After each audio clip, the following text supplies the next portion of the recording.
Mic check.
Okay. I want to welcome everyone to the January 23rd, 2019 meeting of the Committee on Agency Operations and remind everyone that this meeting is being broadcast live via the Internet. The first item on the agenda is approval of the minutes from the October 24th, 2018 Committee on Agency Operations meeting. Do I have a motion for approval of the minutes? Second. It's moved by Dr. Farias, seconded by Mr. Raven. Any discussion? All in favor say aye. Aye. Any opposed? The motion passes. The next item on our agenda is public testimony. We have 5 individuals registered regarding agenda item 7A relating to Coastal Bend College, and that public testimony will be heard along with agenda when we take up agenda item 7A, and copies of the testimonies have been provided to each board member. Do we have any other public testimony besides those? All right. The first item under agency operations is a report on grants and contracts, including those exceeding $1 million. This item does not require any action. Mr. Bill Franz, General Counsel, is available for questions. Do you all want to take a moment and look at that list?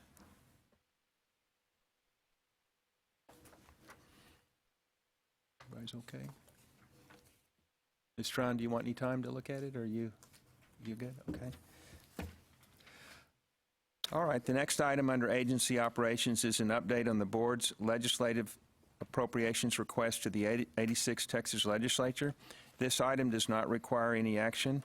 Ms. Linda Battles, Deputy Commissioner for Agency Operations and Communications, COO, will present this item to the committee and be available for questions. Ms. Battles. Thank you, Mr. Chairman, and good afternoon, members. The introduced versions of the General Appropriations Act for the 2020-2021 biennium represent the Legislative Budget Board's recommendations to their respective chambers. And today, I'll be highlighting the differences between House Bill 1 and Senate Bill 1 with regard to the agency's budget. Now, please keep in mind that the introduced versions of the appropriations bill are really a starting point for legislators, and usually we'll see higher levels of funding, compared to the final bill that gets passed. You do have at your place a side-by-side comparison that looks like this.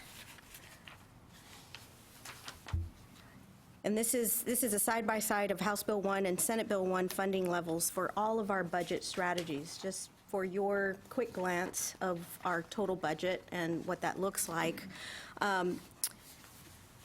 We also have, for reference, all of our strategy descriptions. So in case you were interested in relearning about our budget strategies, they're described, what we do with the money, what the program is, the purpose of a program is. That's all available here.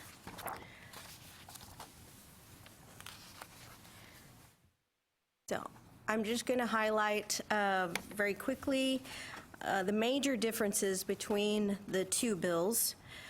There are 2 significant items that I want to highlight on this slide. The first is that both bills incorporate the full amount of our exceptional item request of $60 million on top of the $97 million base for graduate medical education.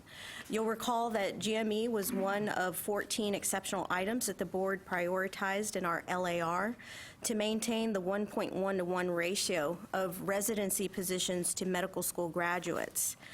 So total funding for the next biennium is $157.2 million and takes into account graduates from 3 of the newest medical schools that are up and running, UT Austin, UTRGV, and Incarnate Word. So we want to take this time to applaud the legislature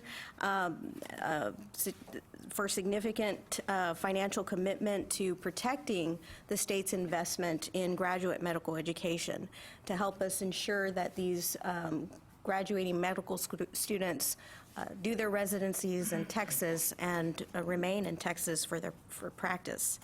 Another significant appropriation to our budget is in Senate Bill 1 is $100 million for the Texas Mental Health Care Consortium.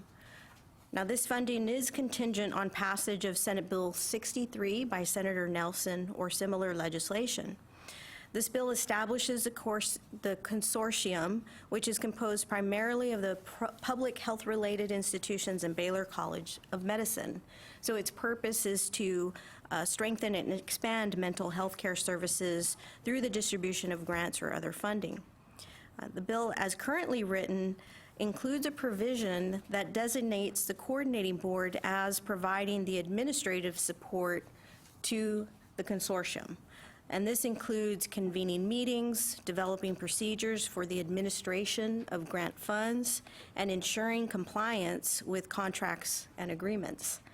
So our concern related to this is that the accompanying rider in Senate Bill 1 expressly prohibits the coordinating board from using any of these funds to support administration of the grant program. So given the significant administrative duties outlined in Senate Bill 63, we did contact Senator Nelson's office to express our concerns with the rider language.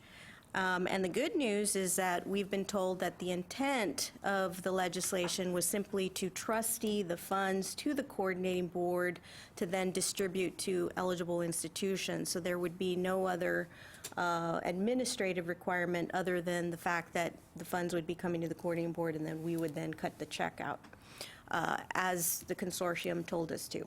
So if that is the clarification and that those changes are made to Senate Bill 36, or 63, then we should be able to use existing resources to be the trustee of those funds.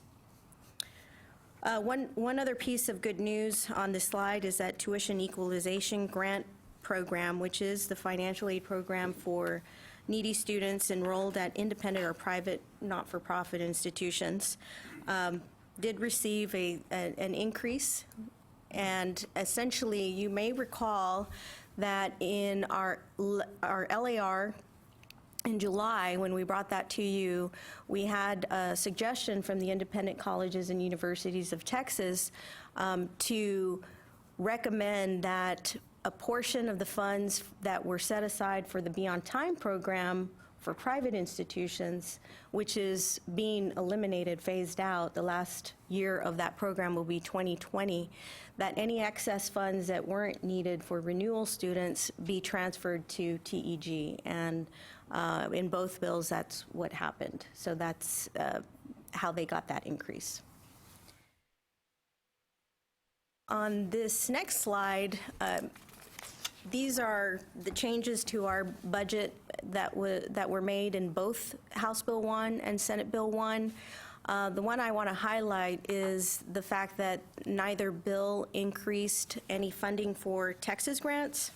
So you'll recall that we do have an exceptional item request to increase Texas grants by $107.3 million, which will continue serving all renewal students and 70% of new eligible students. It would also allow us to increase the target award amount of $5,000 by 2.5% each year of the biennium. However, if total funding remains at the $786 million, which is what we have in House Bill 1 and Senate Bill 1, which is level funding in the current biennium, we'll only be able to serve 56% of new eligible students in FY20 and 60% of new eligible students in FY21, and we'd have to continue with the $5,000 target award amount.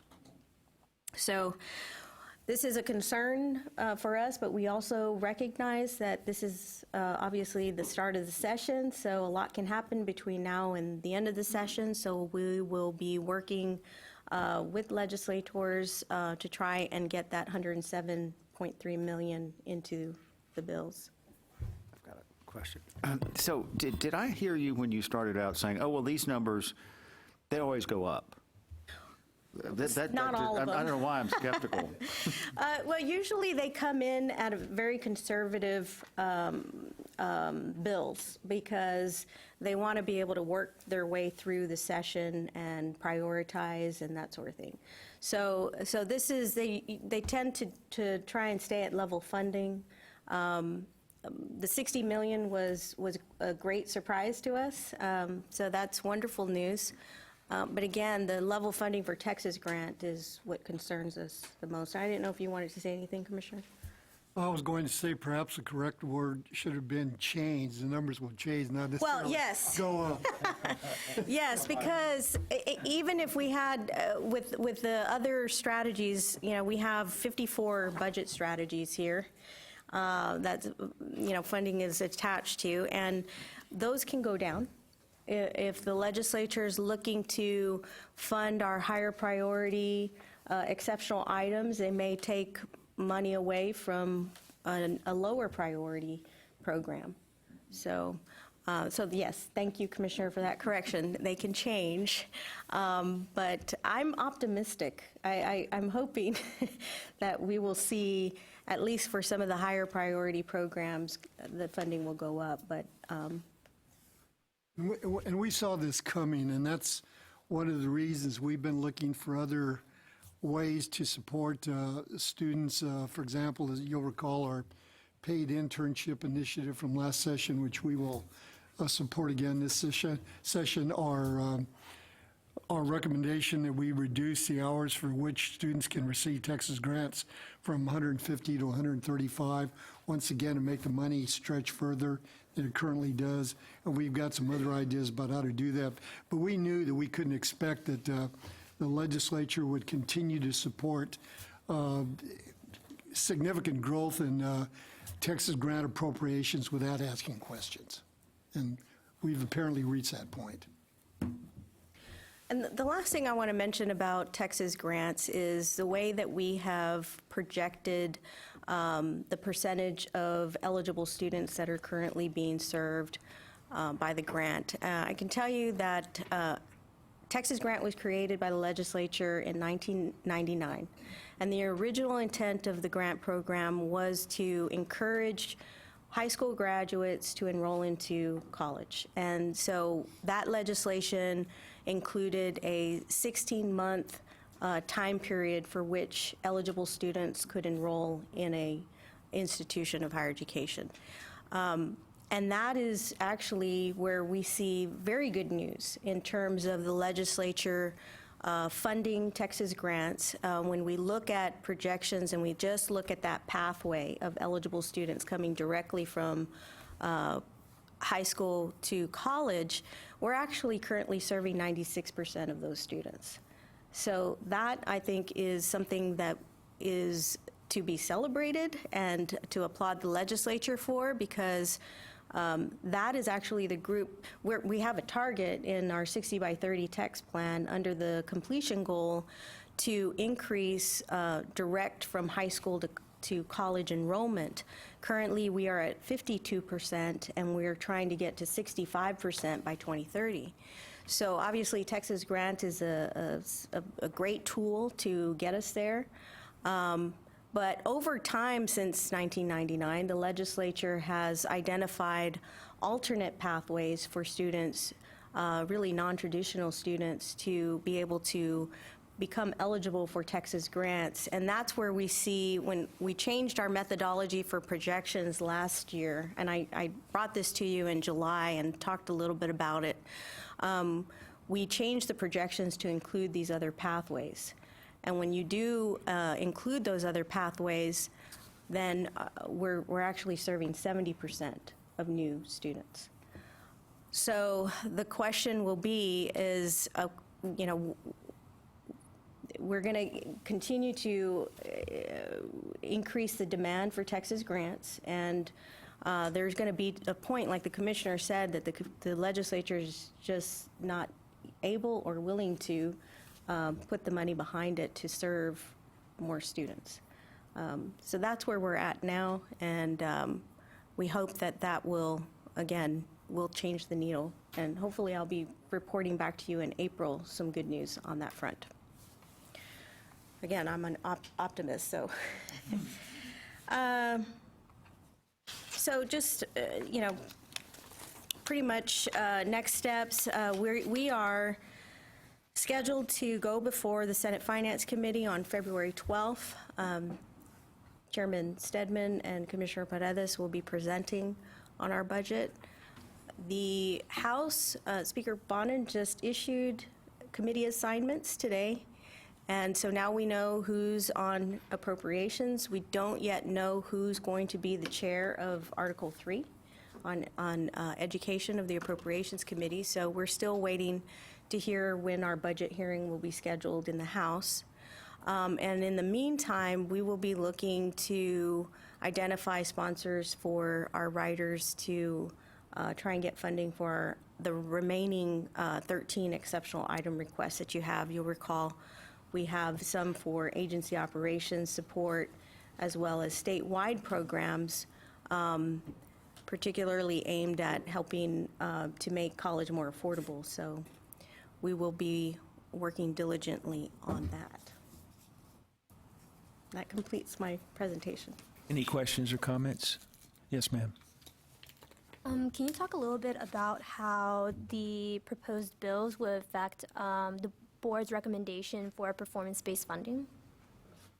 Oh, the introduced bills? Well, actually, we were hoping that there would be something in either bill to implement the graduation supplement that the board prioritized in its formula funding recommendations to the legislature last spring. Unfortunately, that did not make the bills, but we're continuing the discussion with legislators about that. And, Chairman Stedman and Commissioner Paredes have been down at the Capitol having conversations with various leaders about this. And we're hoping that we at least have a discussion about what that performance-based funding would look like if it's not the graduation supplement that we've recommended, where we would universities would get $500 for every graduate and $1,000 for every at-risk graduate. Whatever that model looks like, we're hoping that we get something in the bill for that. Any other questions or comments? Thank you, Ms. Battles. The next item under agency operations is consideration of adopting the staff's recommendation to the committee relating to the acquisition of contract services for Phase 1 of the Identity and Access Management IAM Modernization Project. Ms. Sun, Assistant Commissioner for Information Solutions and Services, will present this item to the committee and be available for questions. Thank you, Ms. Sun. Thank you, Mr. Chairman. Board members, good afternoon. This agenda item is to seek the board's approval for the agency to acquire vendor services for the Phase 1 implementation of the agency Identity and Access Management Modernization Project.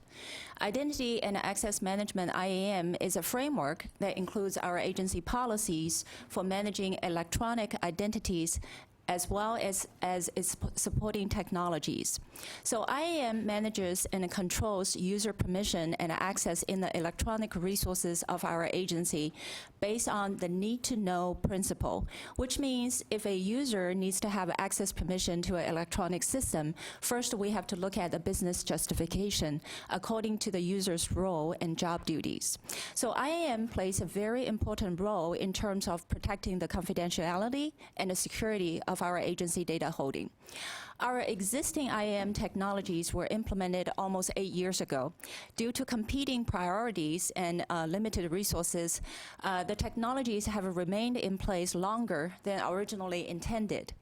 The good news is during the 85th legislative session, we received exceptional item request funding to modernize and upgrade our IAM framework.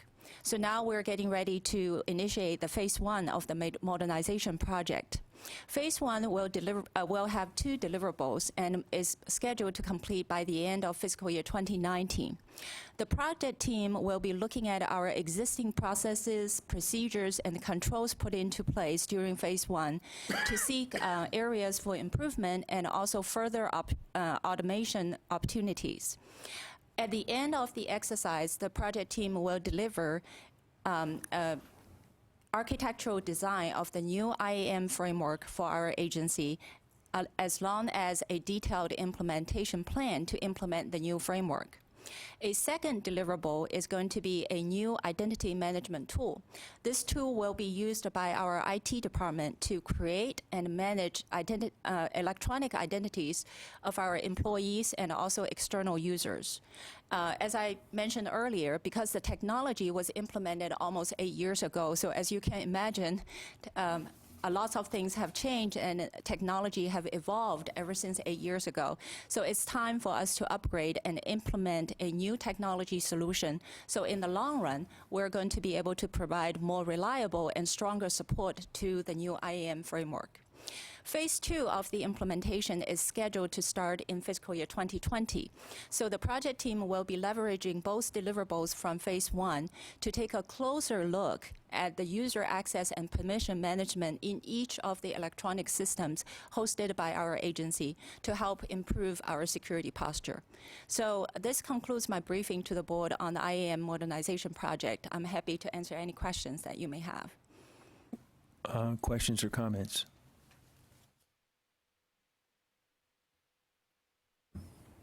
Hearing none, do I have a motion to approve the acquisition of contract services for Phase 1 of the IAM modernization project? Moved by Mr. Plank, seconded by Mr. Raven. Any discussion? All in favor say aye. Aye. Any opposed? Motion passes. Thank you, Ms. Sun. The next item under agency operations is consideration of adopting the Commissioner's recommendation to the committee relating to the certification of gifts that are fundable through the Texas Research Incentive Program for the Emerging Research Universities. Dr. Julie Eklund, Assistant Commissioner for Strategic Planning and Funding, will make a presentation to the committee and be available for questions. Dr. Eklund. Thank you, Mr. Chairman. Good afternoon, board members. Legislation for the Texas Research Incentive Program, or TRIP, requires the board to certify that the gifts or endowments received by eligible institutions were donated for allowable research or research-enhancing purposes. I am here today to bring you for certification the latest cycle of gifts approved for matching. But first, I'd like to begin with a little background. TRIP was created by the legislature in 2009. The fund was created to help more institutions become nationally recognized flagship research institutions. Several emerging research universities have moved to Carnegie Tier 1 status since the fund was created. To be eligible, an institution must be designated as an emerging research university under the coordinating board's accountability system. There are 8 institutions that qualify, and they're listed here. And this slide also shows the matching protocols for gifts. So gifts must be at least $100,000 to be matched, and the state match can be 50%, 75%, or 100%, depending on the size of the gift. And the matching tops out at $10 million. Gifts are matched in the order that they were received, but only, of course, up to the amount appropriated for this purpose. As you can see, those appropriations have really varied over the years, but thus far, $417 million in private gifts have been matched with just over $326 million in funds from the legislature. The private gifts must be for allowable research purposes, but the matching dollars may be spent as the institution sees fit. And one final note, I just wanted to mention that in the recent introduced Senate and House bills, there's $35 million, so level funding from the last biennium, that's included at this time for TRIP. So the next slide shares the review process for each TRIP submission cycle. Institutions submit required paperwork for review. Then the peer institutions are allowed a period of time to submit challenges. After that, a coordinating board review committee reviews the submissions and looks at the challenges and notifies the schools of their decisions. Finally, institutions are allowed the opportunity to appeal the decision to the commissioner. In terms of the cycle that we're just completing, which will, of course, conclude with certification by the board, here's some statistics. And I did also want to mention that the reason we're bringing this to you today at AOC and not to the CAP meeting is because of timing. We wanted to be able to bring as many matches forward to the board for certification as we could, given the legislative session is happening, so that we can supply them with the most up-to-date numbers in terms of the gifts that have been approved for matching. So for this cycle, we reviewed 70 requests. Peers challenged 44 of those requests, and of the 70, staff recommended approval of 48. There were 10 appeals to the commissioner from the 22 that were not approved, and the commissioner determined that 5 of those 10 should be funded. So overall, we're requesting certification of 53 gifts for matching. Dr. Eklund, can I interrupt you? Certainly. Well, without giving a specific example, but when you say that peers challenged 44 of the submissions, what are they challenging? Well, they will challenge a range of different things. Sometimes the challenge will be that they don't believe the gift meets the criteria for research or research-enhancing purposes, and there's a little more detail in the statute about what gifts are allowable. They might be challenged because they don't believe the correct paperwork has been supplied. Sometimes paperwork can't be directly linked back to a submission in terms of the donor. There may be a check missing. There is certain required paperwork in terms of the financial transactions as part of this process. If there's a belief that a gift might be of direct benefit to a donor, or that we've had a lot frequently where the challenge is that it appears to be sponsored research and not a fully philanthropic gift. Those are the types of challenges that we see. And then there's an appeal process, and the final decider is the commissioner? That's correct. All right. Okay, and the final slide, and actually in the white page in your materials you have this information plus some additional detail if this is hard to read. But this shows the amounts that are actually in the queue right now waiting for funding. So for this particular cycle, we're bringing $14.4 million in matches to you for certification. If we add that to the approximately $144 million that is as yet to be matched, we will be at $158.25 million that's waiting for legislative funding.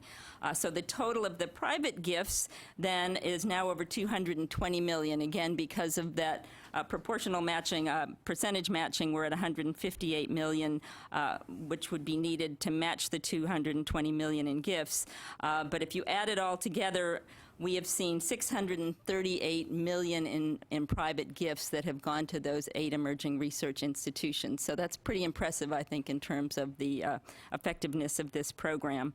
And then I finally wanted to add that the gifts keep coming in for matching, and so we're going to try to bring you, we're in the middle of another cycle, and so in March and April we will probably be bringing you more gifts for certification.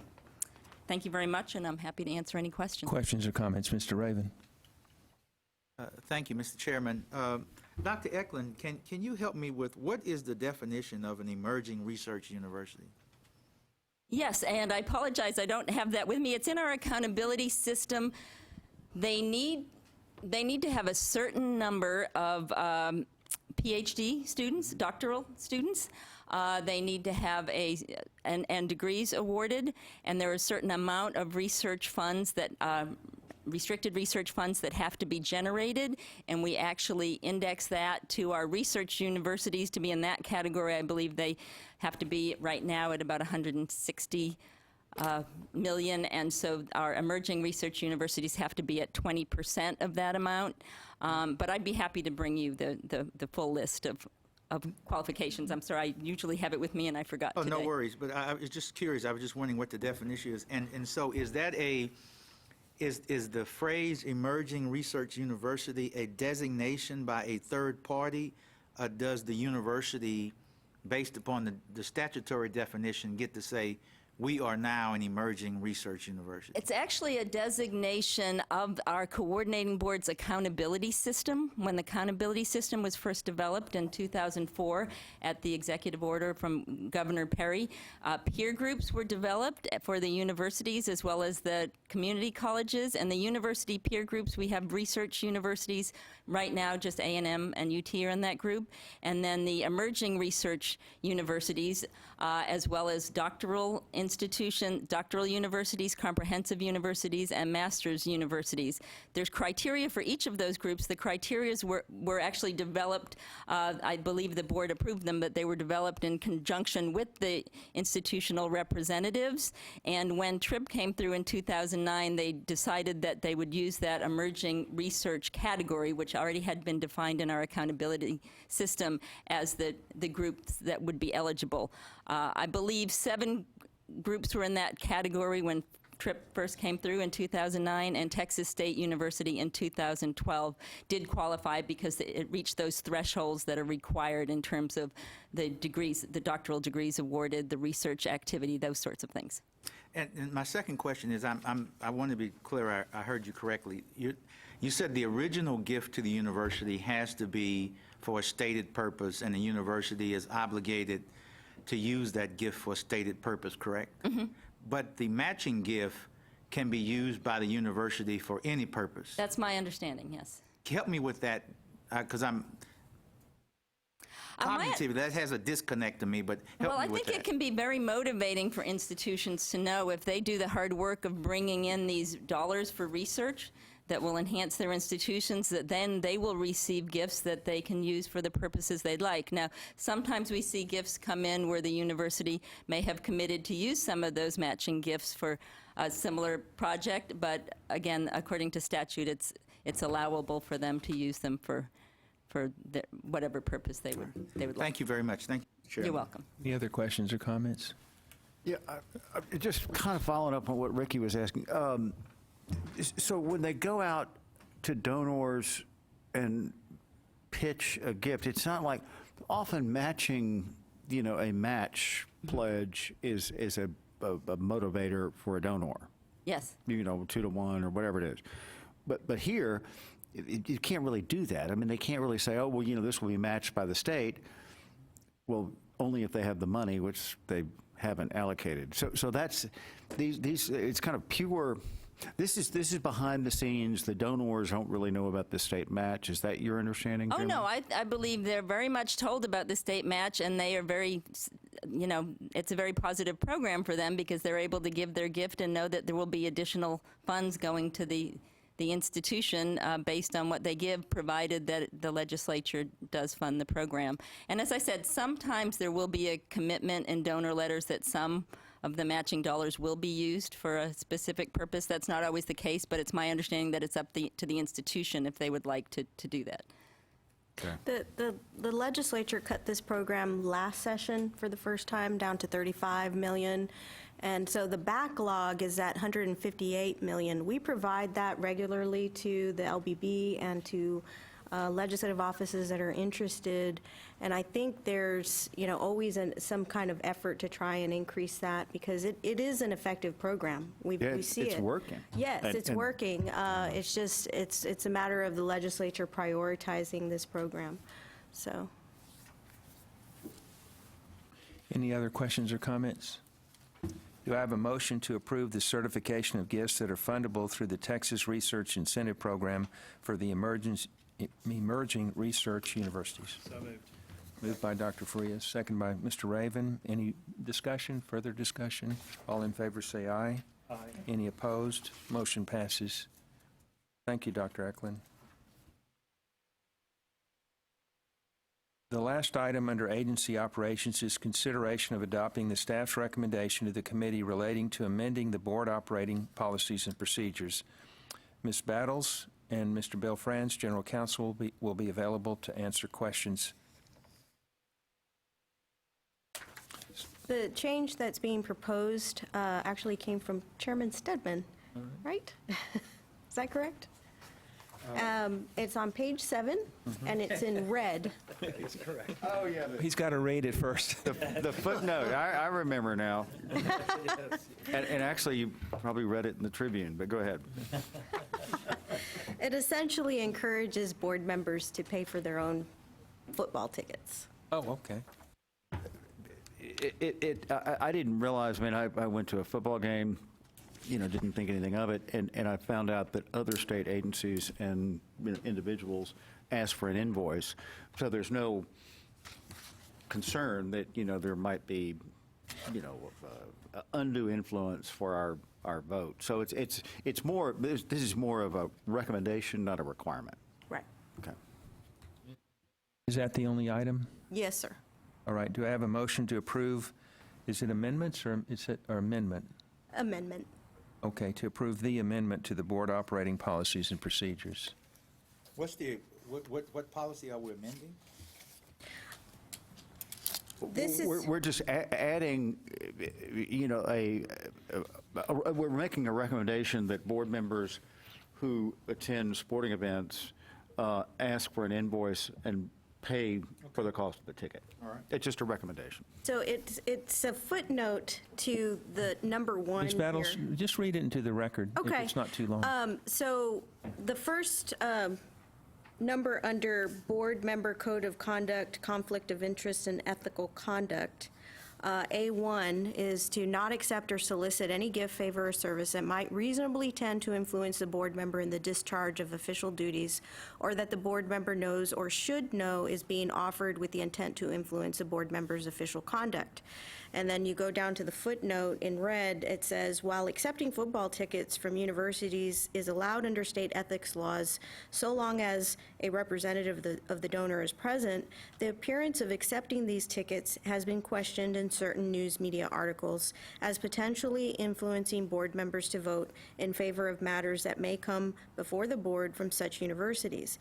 To avoid any such suggestion, it is recommended that board members request an invoice for the price of attendance from the universities whose tickets they accept. And Mr. Franz, you've blessed all of this? He wrote it. Oh, good. Can't you tell? To be clear on that one more time, does it specifically list football or sports tickets in general? I would It think it would says be all football sports tickets, but Oh, that's a we good should- point. could Yeah, that's Why a is it good listing point. football in particular as opposed to, Yeah, Bill must obviously prefer we don't have any football. real basketball schools in this neck of the woods, but Well, I wouldn't take objection to that. you would now. You wouldn't have a year ago.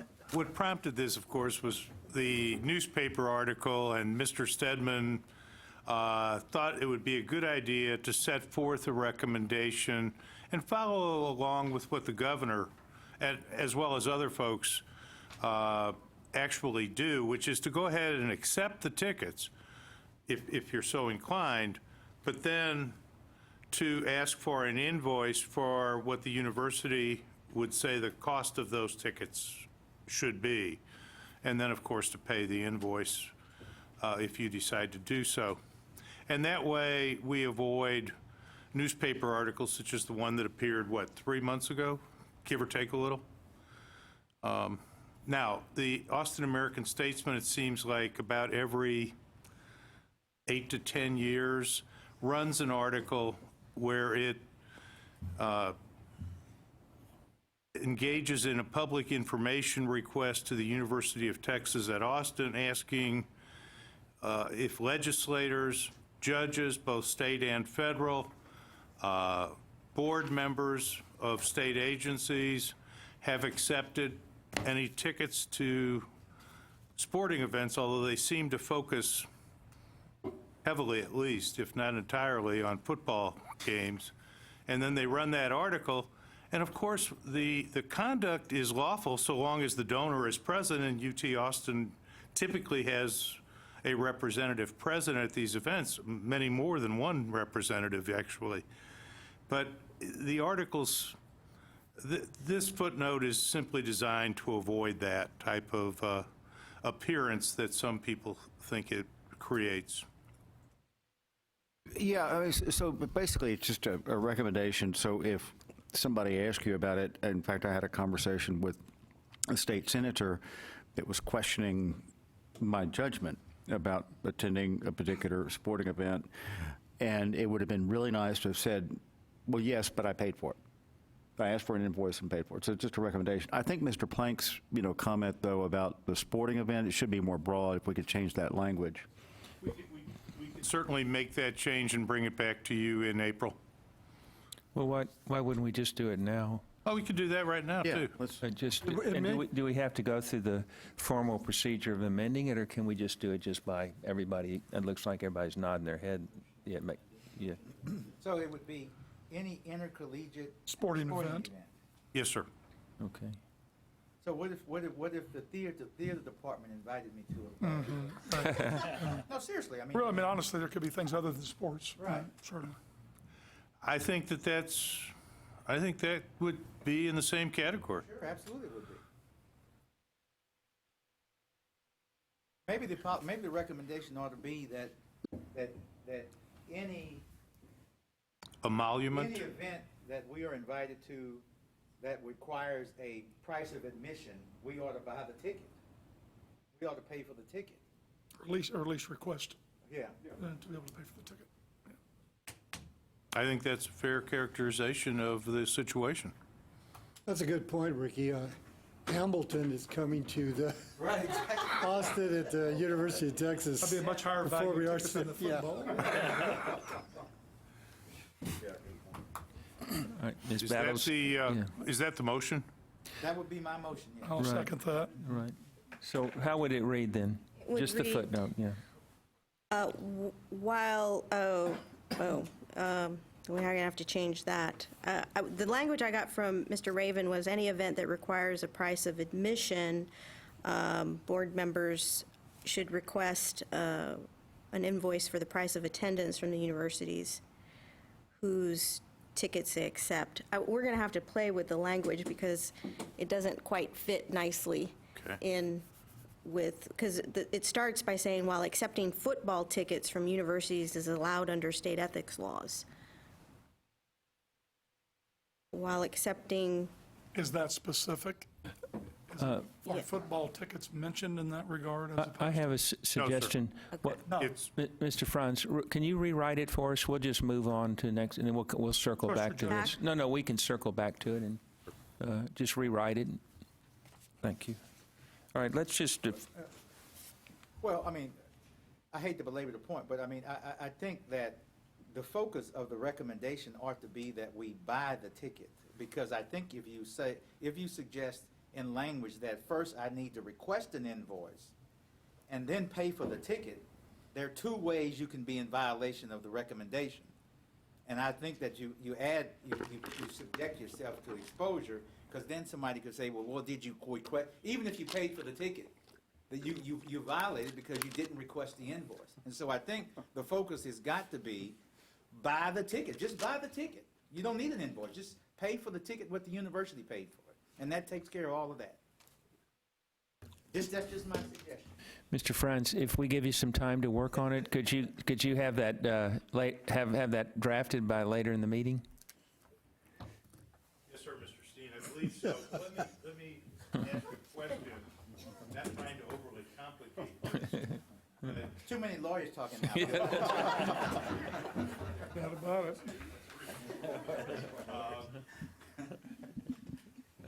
If you're invited to sit in a... Now you're getting a microphone, so to your right. No, right here. Didn't see it, sorry. If you're invited to sit in, for example, the president's box, that may not have a typical price of admission, whereas an invitation to the theater for a play would carry, I presume, a face ticket price. And so that was, I thought, the rationale behind asking for an invoice. So it may be that at times an invoice would be beneficial, but at other times it's unnecessary. Right, but I mean, I would assume that the primary focus would be on the fact that you gained admission to an event without purchasing the ticket of admission. Whether you sit in the rooftop or you sit with the president, it doesn't matter. You paid that was a ticket for a price of a ticket that needed to be purchased in order to get into the event. And that, to me, would be the issue. Because as written, it is, you are in violation of the recommendation if you do not request an invoice, whether you pay the invoice or not. And for that matter, you would likely want to clarify that you're paying the base price, because at the end of the day, you go to a high-profile game where truly the street value might be significantly higher, I would think you want to clarify that we're just simply asking, because I had 10 folks with me at the A&M LSU game, and 6 of those were folks associated with the legislature in Louisiana, and they did indeed ask me for the base price, and they did indeed reimburse me. So they were very specific about the ticket value. The base ticket value was $150 each. The street value might well have been far, far higher. However, they did reimburse me for the base price, every one of them, to eliminate any conflict. Okay, I might Be clear about that as well. I might change gears. Maybe we should defer this and do it at our next meeting. In the meantime, you can consult with Mr. Raven and Mr. Blank and others, and because it sounds like maybe it's going to take a little wordsmithing I think to it get might. it just right. Yeah. Thank you, sir. Okay. Is that agreeable to the committee? fine, that's Okay. fine. All right. We'll bring it up next time. Sorry, Okay. Mr. Chairman, I didn't mean to. No. This is all good. We want to get it right. Yeah. We'll all go to the game together and talk about it. Besides, we're 7 months away from the football season. Mr. Anwar, welcome. Thank you very much. Yeah, I know you had a crisis at home, and we appreciate your coming to the meeting. So we are on the finance portion of the agenda. The first item under finance is review of the fiscal year 2019 financial report to the board. The item does not require any action. Mr. Ken Martin, Assistant Commissioner for Financial Services, CFO, will present this item to the committee and be available for questions. Mr. Martin. Thank you, Mr. Chairman and members. This item I bring before the board each meeting. It's our standard financial report. We publish it on a monthly basis for management within the agency, but then we provide it to the board at every AOC meeting, and it's included in the materials for board members for review. This is the first quarter, so it goes through the end of November, so it carries the first 3 months of this fiscal year.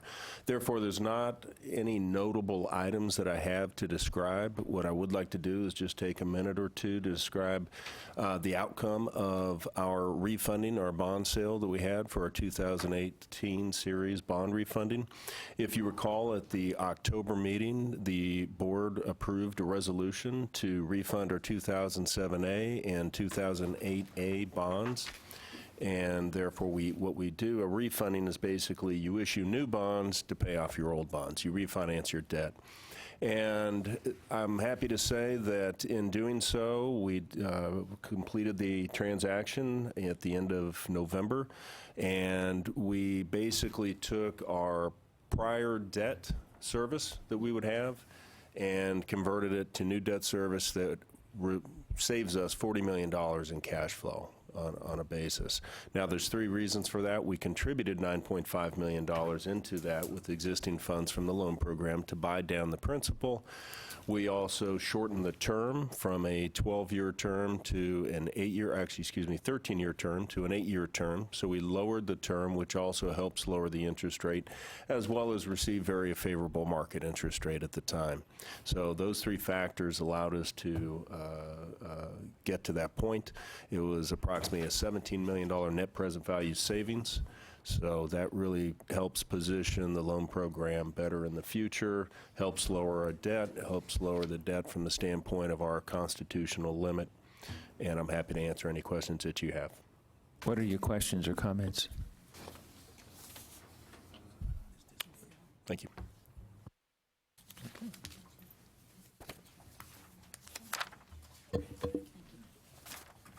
The first item under internal audit is an update on internal audit reports and activities.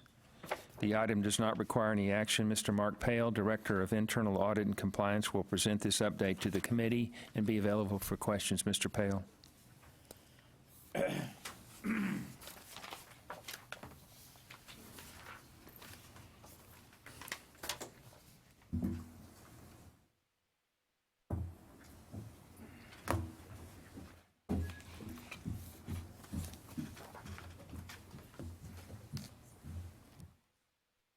Thank you, Mr. Chairman, members. Agenda item 6A is an informational item on internal audit reports and activities since I last talked to you in October. We completed 4 internal audit projects since that time, and the 4 reports are included in your materials. 2 reports are part of our department's quality assurance program, detailing a self-assessment, and then a second report over performance measures relating to our audit processes. The other 2 reports that you have are follow-up audits. There was one over the administration of the College Access Loan Program, and a second follow-up project over the agency's data administration and governance processes. Both of these projects included recommendations and management responses, and we will continue to track these outstanding items. And just very briefly, the College Access Loan Project, one of the issues there was regarding reconciliation of disparate data sets as it pertains to college access loans. So you have data sets at the institutions as well as within the coordinating board, and the need to get better at the reconciliation process between those data sets. And then for the data administration and governance project, one of the items that we have for continuing improvement is related to records retention. There were a number of steps that were taken since our initial work was done, but there's still a need to continue pushing in that area. There's an opportunity for some cost savings for the agency, as well as a reduction of risk by having less confidential and sensitive information that is past its retention period, not holding on to that, and essentially exposing the agency to a risk that is unnecessary. So we'll continue to track those outstanding items and follow up on those again with you at a future date. I have one more item, unless you have any questions on those reports, and this is a follow-up from our October meeting. I indicated to you at that time that we would be working with our procurement team to select a qualified vendor to perform our statutorily required external peer review. Statute requires us to do that, go through that process once every 3 years, and so this is our year that we're due for that peer review. I'm pleased to announce that Mr. Richard Tarr, an experienced consultant and former internal audit practitioner, was selected through this process. I can certainly send any of you a full bio from Mr. Tarr, but I would just summarize for you today that he has 35 years of audit experience.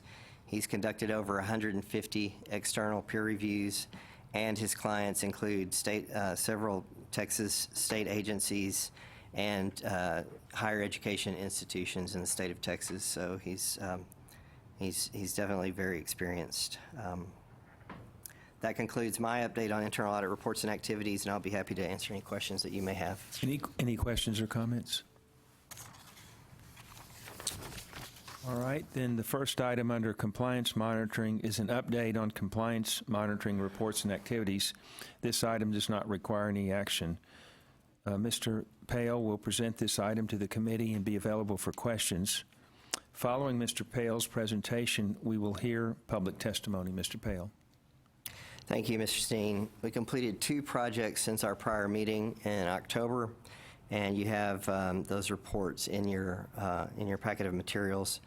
The first project was a formula funding desk review at Wharton College, and we had one finding related to the need for stronger information security controls over student information, and we have a plan for corrective action that the institution provided that completed that engagement, and we will be following up on that at some future date. The second project is the one that I would like to spend a few minutes discussing with you and draw your specific attention to. It was an investigation of Coastal Bend College. What you have in your materials are the results of a look at the administration of a state grant program, their nursing shortage reduction program, and a look at how the college managed the process of student grade changes. We have a second report that you have in your materials, which is a management letter.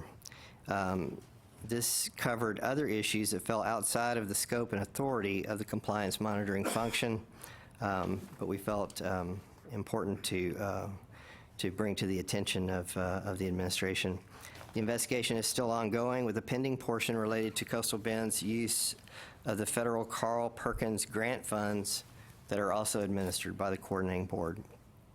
Given the significance of our results, I'd like to summarize the report results first, then the management letter results, and then give you a few concluding comments regarding governance at Coastal Bend College. First, the report on NSRP, Nursing Shortage Reduction Program, and grade changes, which is in your materials. The bottom line is that the institution mismanaged the Nursing Shortage Reduction Program grant, and as a result of this mismanagement, agreed to repay the state $260,000. The college did not have systems to properly account for grant funds and did not have systems to properly account for salaries charged to the grant. The other area of the report is significant weaknesses in the processes to administer student grade changes.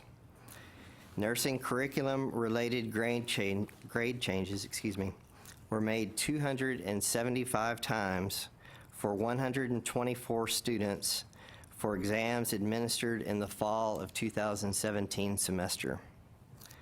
This changed 8 students from a failing to a passing grade. About 1/2 of the grade changes did not have a faculty signature or faculty authorization. The college had no standard procedure for how to administer grade changes. By comparison, practices at other institutions that align with accreditation guidance have grade changes administered through a faculty-centered process, with grade changes to final grades being a relatively rare occurrence. The report you have recommends development of processes to administer grade changes to ensure control and authorization of such changes. Next, I would like to summarize the management letter that you have in your materials. The management letter is a tool for us to communicate issues that fall outside our scope, but are nevertheless important to be relayed. The control environment at Coastal Bend College is weak. There were over 100 expenses that were passed along to other enforcement agencies because they were non-compliant and for some gave the appearance of possible impropriety. Some of these questionable expenses noted in the management letter involved the president and members of her cabinet. For example, as shown in the management letter, the president paid herself as approved only by her for Coastal Bend College party decorations and the labor to provide them, with no receipts for the supplies and no breakdown between how much of the $1,400 was for supplies and how much was for her labor charges. A second example from the management letter is the interest charges incurred by Coastal Bend College for carrying an outstanding balance on its procurement cards. The institution has a procurement card program with Citibank, and so a number of staff have these procurement cards that they use to conduct college business. The outstanding balance was carried forward from month to month on the account because the accountant would not pay Citibank when no documentation was provided by the card user to substantiate the business nature of the items charged. So I want to be clear, the accountant was the one in the position to attempt to be the control to seek appropriate receipts for the charges that were made so that she could match the receipts against the credit card statement each month. When she did not get the receipts, she would not pay that portion of the credit card bill. So over time, the balance grew and grew and grew, and the institution is paying interest charges for essentially not taking care of its own business and being able to clear those receipts. As pointed out in the management letter, part of the $1,463 in interest paid during fiscal year 2018 was for 4 charges made by the Dean of Workforce Training, which At the time of our management letter, the charges had been outstanding for almost 1 year.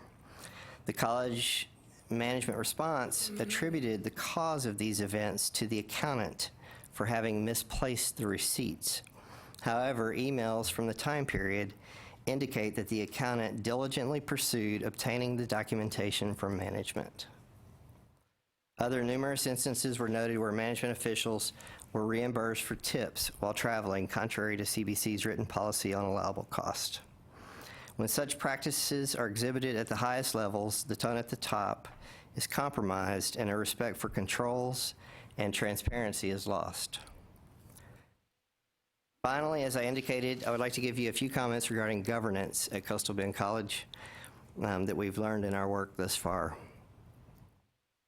I relayed to the president in an investigation status meeting, and I wish to reiterate to you today that in my 30 years of audit and investigation experience, Coastal Bend College has the weakest governance processes I've had the privilege of reviewing.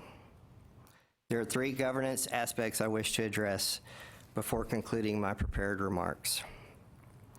First, as noted in the investigation report, our scope was restricted during the project by a culture of fear of retaliation, where employees did not want to be seen cooperating with the auditors, and by the college retaining lawyers and interjecting them into the process of our asking questions and seeking information directly from employees involved in the processes.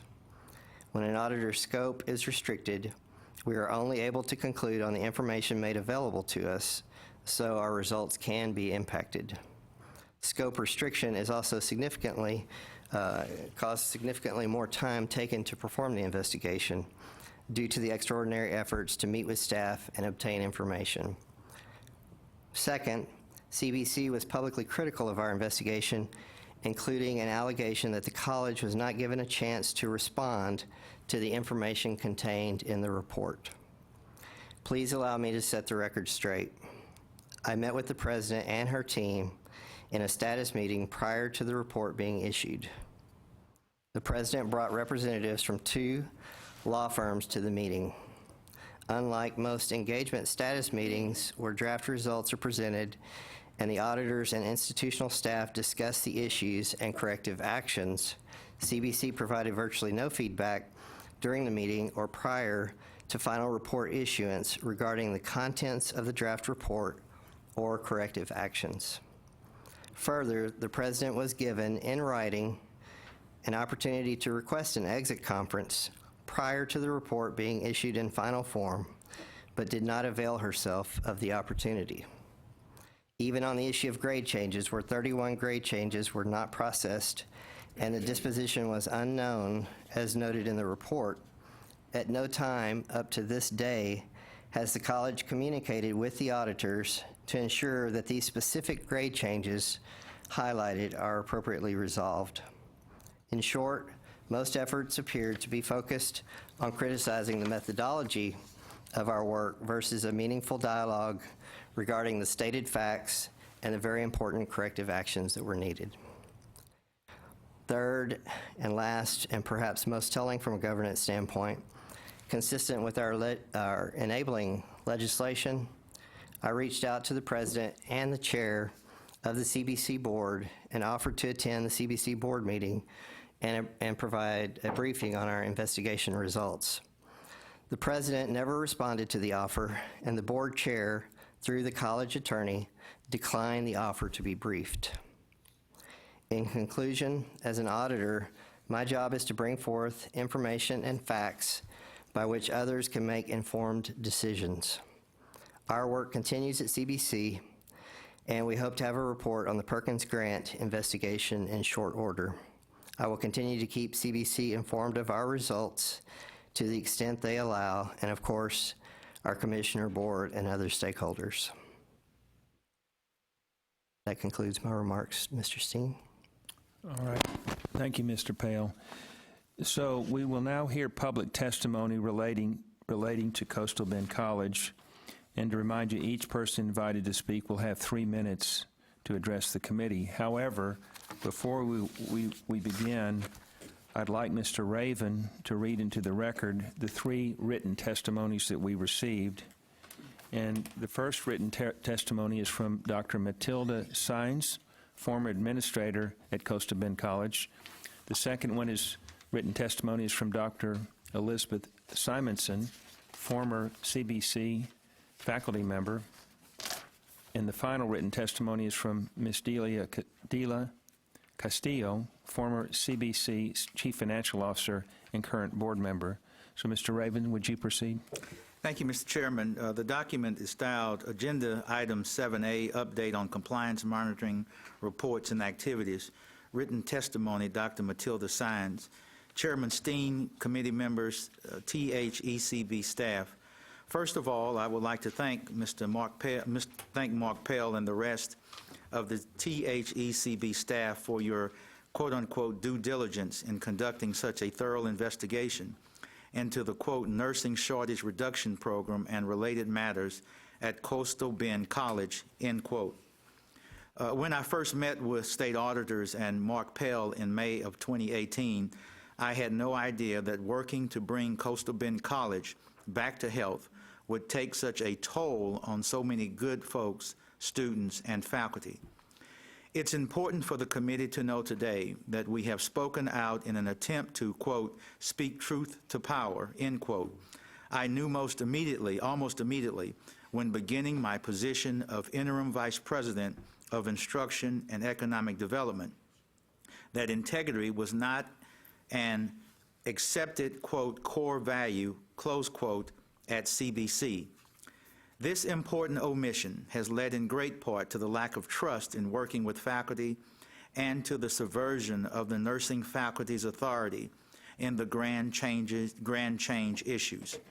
Students' grades were changed without faculty authorization and without my own authorization as chief academic officer. These grades changes were final grades for transcript notation, an authority which belongs solely to the faculty. It is still unbelievable to me that CBC's administration would do such a thing and continue to defend their actions to date. Sadly, the CBC Board of Trustees have not heard us and have not moved to correct these egregious actions. We hope that your committee members will need to heed the sounds of our alarm and recognize that the actions of CBC administrators cannot set precedent for the other community colleges to follow suit. The integrity of our hard-working faculty cannot be disparaged by administrators who seek higher enrollments at any cost. Respectfully submitted, Matilda Sines. Written testimony, Dr. Elizabeth Simonson. On November 20, 2018, your report was on the agenda CBC Board of Trustees. The board proceeded to hold an illegal executive session where they spent 3 hours discussing the report behind closed doors, quote, in line by line, close quote, as stated by Trustee Taylor Tomlin. The Board of Trustees then held an illegal executive session, which I objected to, at the November 29, 2018 workshop, where Dr. Espinoza was reported to have afterwards. She had put the board members in their place. December 18, 2018, the Board of Trustees took no action but allowed the president to report on progress, semicolon, and again the board failed to act at the January 15, 2019 meeting. Coastal Bend College Board of Trustees has not taken any public action to address the problems raised by your auditor's report. I believe that the problems at Coastal Bend College are enormous, and it will require outside action to get the problems fixed. I appreciate the actions of THECB and hope the investigation and recommendations continue. As a member and past president of the now defunct Faculty Senate of Coastal Bend College, I can personally speak to the atmosphere of intimidation and the fear expressed by people not willing to speak to the auditors. Dr. Espinoza, non-renewed faculty Senate members, including officers, until she was able to shut down the Senate. People who filed successful grievances against the administration were non-renewed as well.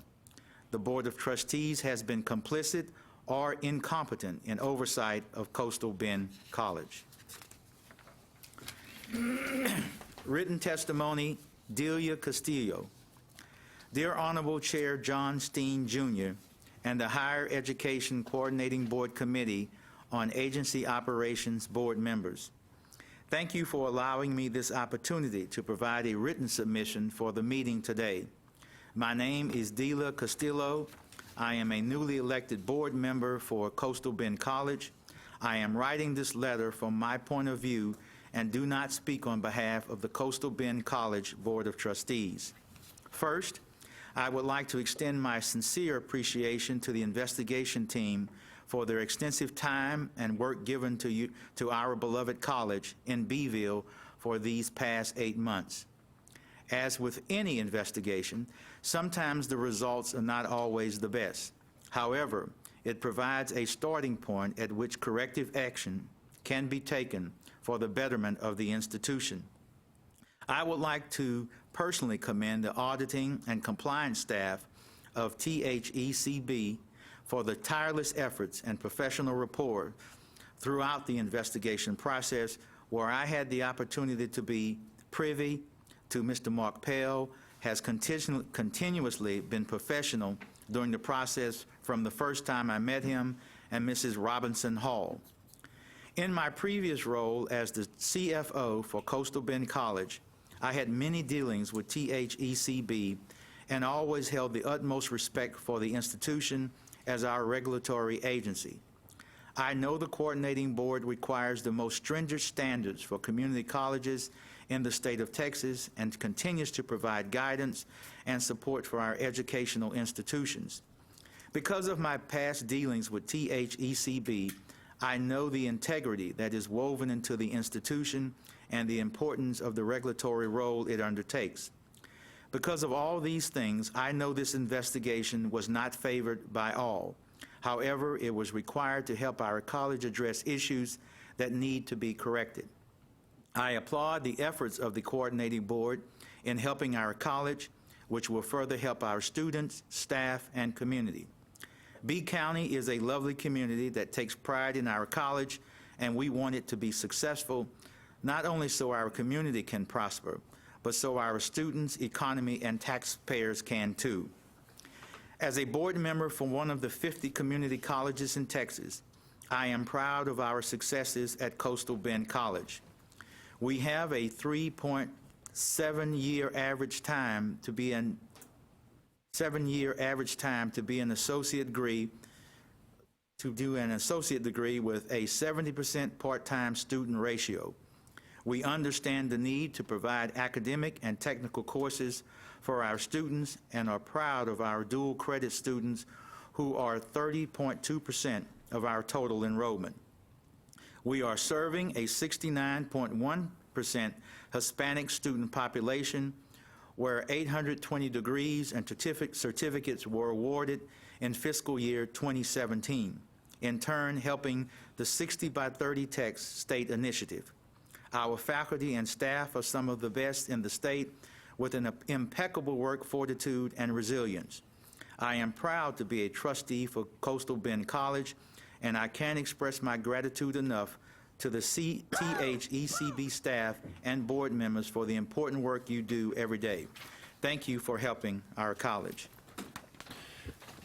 Thank you, Mr. Raven, for reading those 3 written testimonies. Mr. Chairman, I would move that those 3 statements be admitted as an exhibit to the hearing today. Okay, there's a motion. Is there a second? Second from Mr. Plank. Any discussion? All in favor say aye. Aye. Any opposed? So the motion carries. Now I'd like to invite Dr. Beatrice Espinosa, President of Coastal Bend College, and Ms. Stephanie Moreno, B County Judge, to the mic. And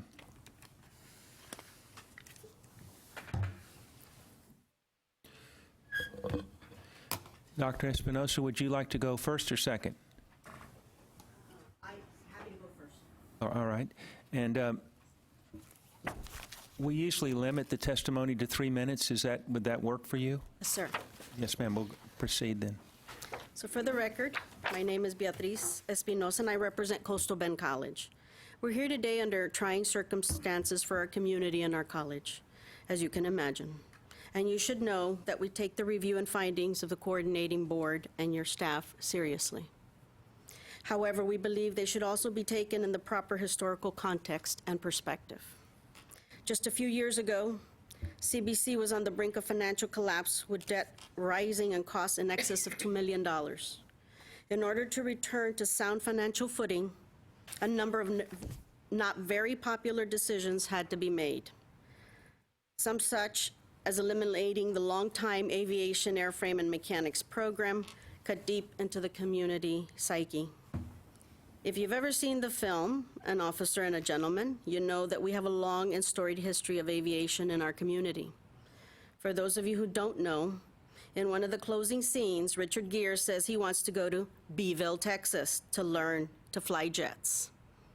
Those days are behind us, sadly, but we at Coastal Bend College believe our brightest and best days are before us.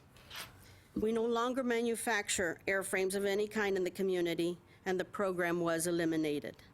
Those changes have created difficulty, but they have also helped refocus and redirect us to unprecedented growth.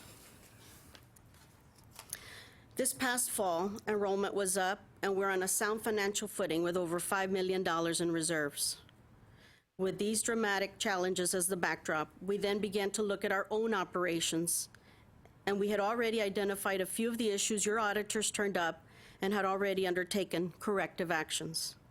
Since your visit in November, we've met with the CBC Board of Trustees and have given them a monthly update to the board on the status of our progress of addressing the findings of the investigation and corrective actions. We've implemented a number of remediations intended to address the recommendations you've made, including the grade change policy, and we discussed that with the Board of Nursing, the procurement card processes and procedures, and grant operating procedures. To be clear, we don't agree with all of the findings or recommendations, but because of the challenges we were operating within and the costs associated with contesting some of your findings, we chose to return the $260,287 in the NSRP grant monies. It was too difficult to substantiate our position without supporting documents and data from the findings. It was especially difficult for me as college president because I was excluded from the investigation. Upon learning that an investigation was commencing in May 2018, I immediately offered my assistance to facilitate the process. However, I was never interviewed, and I only found out pieces of what was being investigated as rumors percolated to my office. Ultimately, my only contact with the auditors was at the meeting where the preliminary findings were delivered. Being excluded from the investigation process as CBC's chief administrator put the administration at a significant disadvantage in being able to explain its position in response to the preliminary findings. A few of the findings, we believe, are out of context and should be considered within the environment of the change we've been undergoing, the relative proximity our community has to urban service centers to support, and frankly, the nature of our small community generally.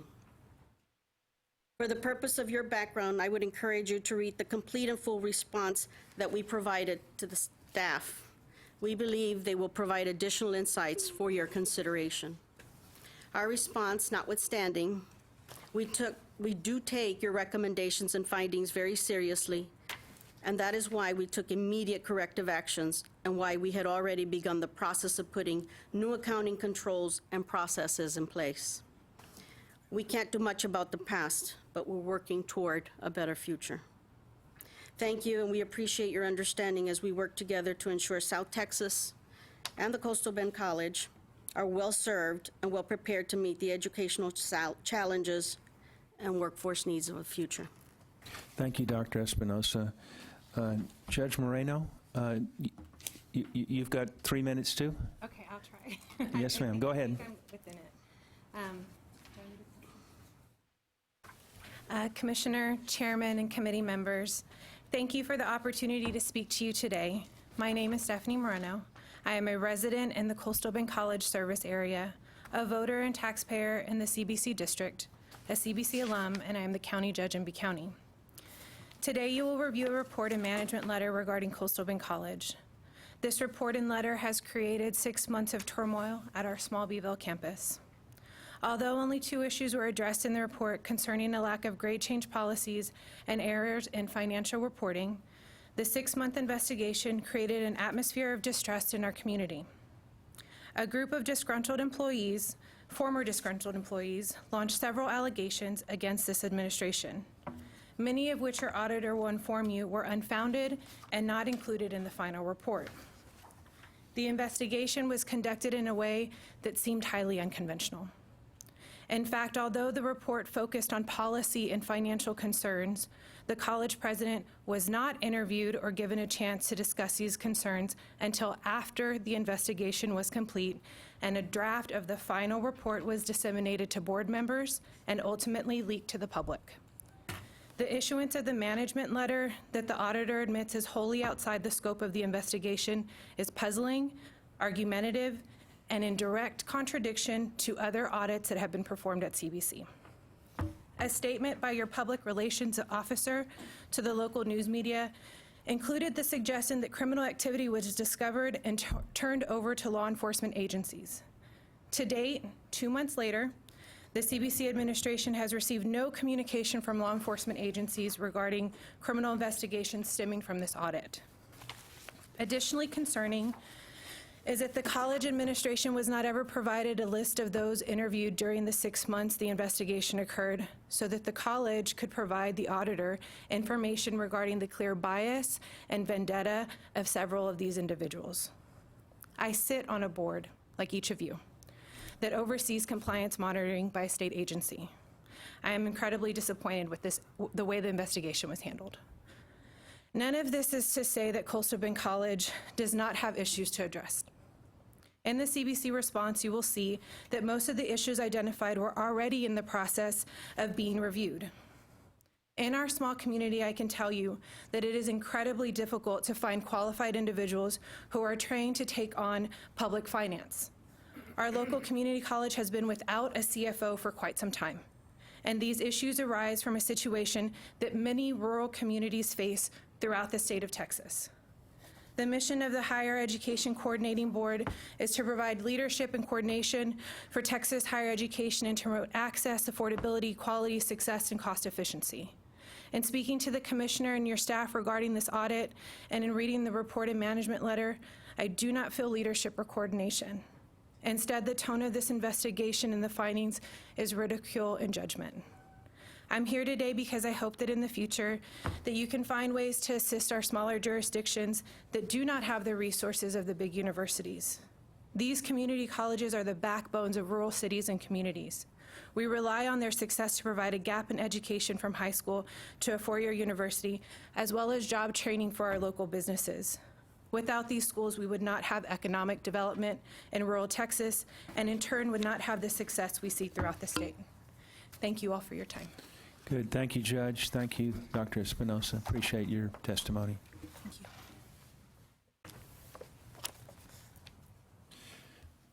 you. Mr. Pale, before we move to the next item, would you like to respond in any way? Can we ask questions? Questions for him? I'd like to ask questions of the 2 people who just testified. All right. Please come forward. I'm sorry. Yes, ma'am.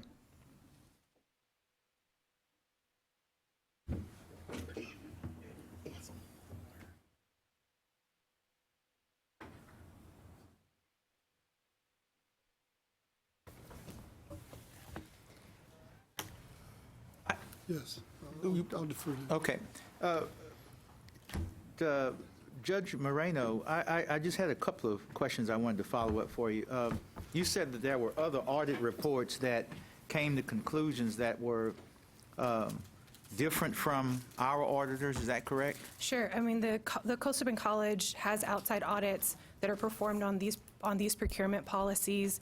None of these findings were in those reports, and in fact, the Wells Fargo financial advisor just spoke to our Board of Trustees about how great of a financial shape the college is in right now. And in reading the management letter, you wouldn't believe that to be true. Did you share these reports with Mr. Pell or anyone, any of our auditors, the THECB auditors? I was never a part of the investigation. No one ever approached me in regards to any of this. That's not my question, Judge. My question is that, did you ever share any of these other audit reports that you claim came to a different conclusion than our auditors with Mr. Pell or anybody at the coordinating board? No. Why not? Again, I was not a part of the investigation. I was not a part of that process. Were you county judge? Yes, And when did you become county judge? 2015. But you were aware of this investigation, were you not? I was aware of the investigation. I didn't know the scope of the investigation. I didn't know what all was being questioned or looked at until I met with the commissioner and the auditor. I believe it was in October, after the draft report was complete. But as I understand your testimony, you knew about these other audit reports prior to the management letter coming No. to you about our findings, correct? Our financial advisor just spoke to the board recently at the last meeting, I believe. January meeting. And then at that January meeting, after that January meeting, did you forward those findings to Mr. Pell or the coordinating board? No. All right. And my second question is, who from your law enforcement investigated? You said there were other law enforcement agencies that investigated. Who were they? No, your public information officer indicated that the information was transferred to law enforcement agencies. We have not received anything from our sheriff, police chief, or any other law enforcement agencies if there's any investigation pending. Okay, thank you. That's all I have. Thank you, Mr. Raven. Commissioner? Yes, a couple of questions.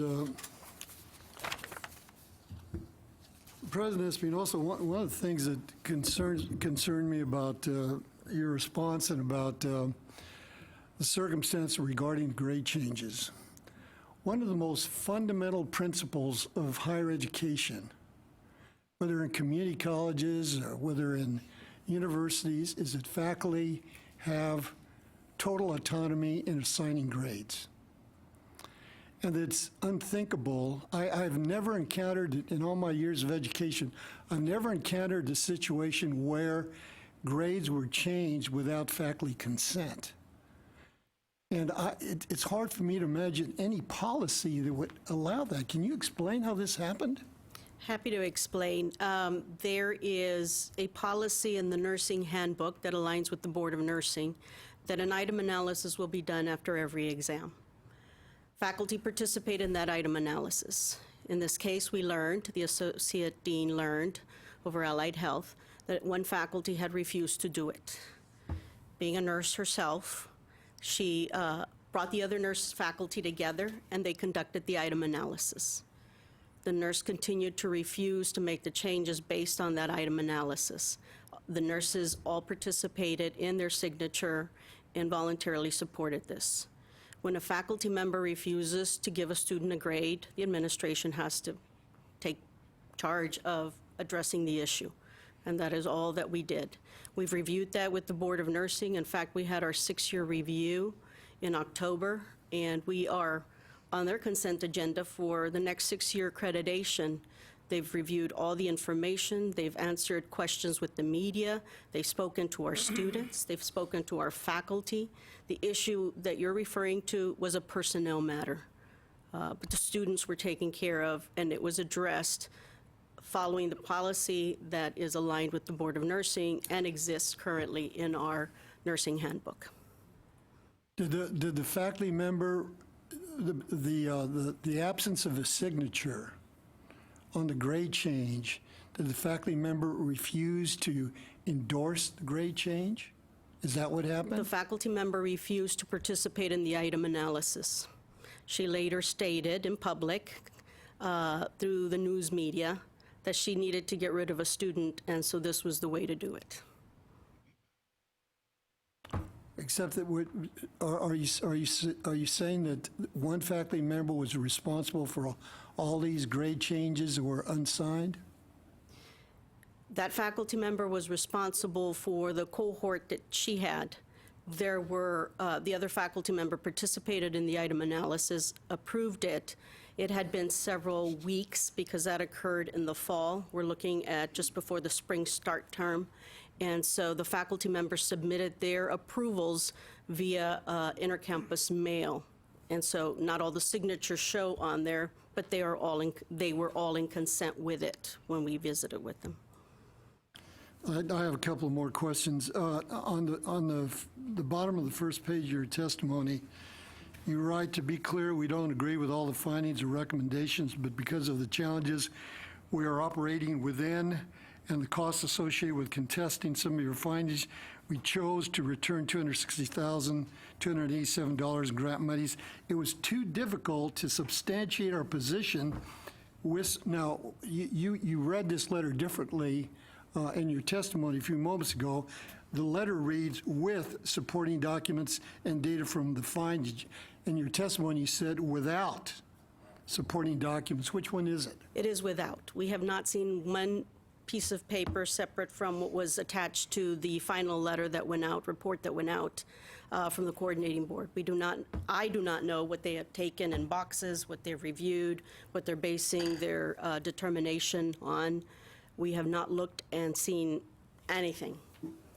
What we did was a review based on what we had in our books and kind of backtracking to try and figure out what is it they were referring to. So you're saying that our staff members took these documents, used them to make claims about your poor performance in handling these nursing shortage monies, and then refused to return the documents? I have not seen them returned. Well, but that's not my question. I don't know where they're at. The investigation is still open, so I don't know if they're complete. You requested documents from the coordinating board. We have not requested any documents from the coordinating board. Yet, but We you said- requested when we met with them for materials and information so that we could respond. We received nothing. Well, that sounds contrary to what you just said. You're saying that you couldn't substantiate your position without supporting documents and data from the findings, and you seem to contradict yourself. Did you request the documents? We be requested returned? the documents that we're referencing in the letter. We did not request the boxes of documents that they took from our campus. And you never received the documents that you requested? Well, one final question. There's an allegation that you disbanded the faculty senate. Is that correct? That is not correct. We met with the faculty. They were having challenges identifying participants, senators that wanted to run. Some faculty were, because of the changes that were occurring, did not want to associate with the more vocal faculty and separated themselves. We held a meeting of all the faculty, gave them the options of continuing a senate and what that would require, or going to an association and what that would require. They voted themselves and presented their vote to the board and voted to move from a faculty senate to a faculty association. And that is what currently exists. Thank you. Any other questions of Dr. Espinosa or Judge Moreno? So it would be all right to dismiss them? Is that all right? Thank you. Thank you so much. And I would like to give, before we move to the last item under compliance monitoring, Mr. Pale, would you like to respond? Thank you, Mr. Steen. Just one clarification, with all due respect to President Espinoza. Our status meeting that we had towards the conclusion of this investigation, as I mentioned in my remarks, there was very little dialogue in the meeting. I think the attorney at the meeting actually asked towards the end if any information were provided, would we still be willing to consider it prior to the report being issued. Actually, Bill Franz sat in on this meeting as well. We indicated yes, we'd certainly be willing to consider anything else. At no time in that meeting was there any request for any documents. And even since then, as I indicated in my remarks, the management response didn't even address the 31 unprocessed grade change forms, we have that information where we could very easily share it with the institution and ensure that, that those students' grades are appropriately researched and resolved, but no communication from the institution. That's my only clarifying remark. Are there any other questions or comments, Commissioner? I'd like to say, for the record, that that Mark alerted me about the difficulties associated with this audit very early, and we had a sense that it might be a difficult process. I asked Mark to keep me up to date and informed about what was going on, and he did report to me on a regular basis. I have since Mark has worked here, I have asked him many questions about the different activities he's undertaken. I am unaware of any occasion when he's behaved unprofessionally or behaved in any way that suggests a prior bias before he came to conclusions about the circumstances at a given institution. I take it very seriously when he said to me, as he said to the board a few moments ago, that in 30 years of practicing, he has not seen a circumstance as troubling as this one.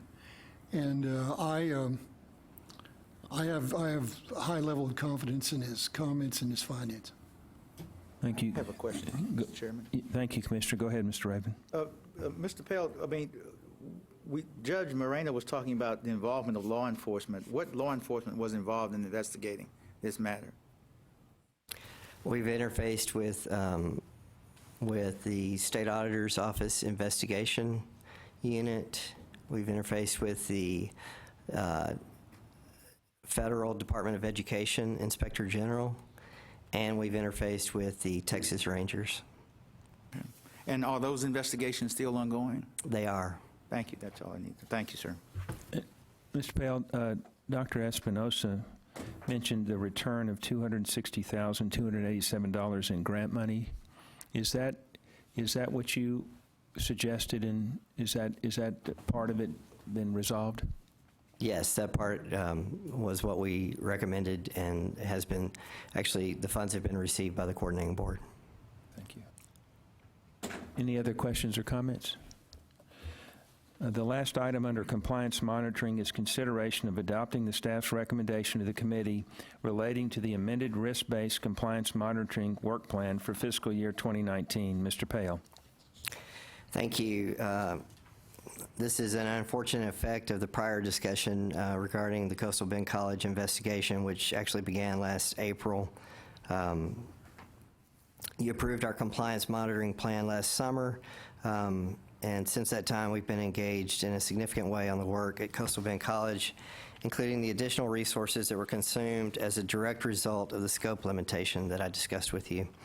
While our plan does take into account unforeseen circumstances, the level of issues at Coastal Bend College and the difficulties associated with the scope restriction resulted in resources needing to be redirected in the compliance monitoring plan adjusted to reflect this effort. As a result, you have in your materials, and I think it's actually been put at your places, a red line version. Yes, it looks like this. And this work plan accounts for our CBC project time for the current fiscal year, allows for time to complete the ongoing Perkins federal funds investigation, and finish out the rest of this fiscal year. The 9 engagements that are proposed for cancellation, as shown on the red line version, were made on a risk basis. So, for instance, if we had an institution where we've done other work on a different project, those engagements were more likely to be canceled and reconsidered for next year's plan. We tried to retain the projects where we haven't been to the institution or where there were concerns about a particular matter that caused the risk level to be elevated. These projects, that are canceled will be part of next year's risk assessment and would likely be rescheduled based on an updated risk score, and that would be something that we would bring back to the committee at the July meeting when you approve next year's compliance monitoring plan. So I seek your approval, and I would be happy to respond to any questions you may have. Any questions or comments? So I'll entertain a motion to approve the amended risk-based compliance monitoring work plan for fiscal year 2019. Do I have a motion? So moved. It's moved by Mr. Raven. Second? Second by Dr. Farias. Any discussion? All in favor say aye. Aye. Any opposed? Motion passes. Thank you, Mr. Pale. Thank you. This concludes the Committee on Agency Operations meeting. Do I have a motion to adjourn? So moved. Mr. Raven, is there a second? There's no second to the motion to adjourn? I'm shocked. Second by Dr. Farias. All in favor say aye. Aye. Any opposed? The meeting's adjourned. All right.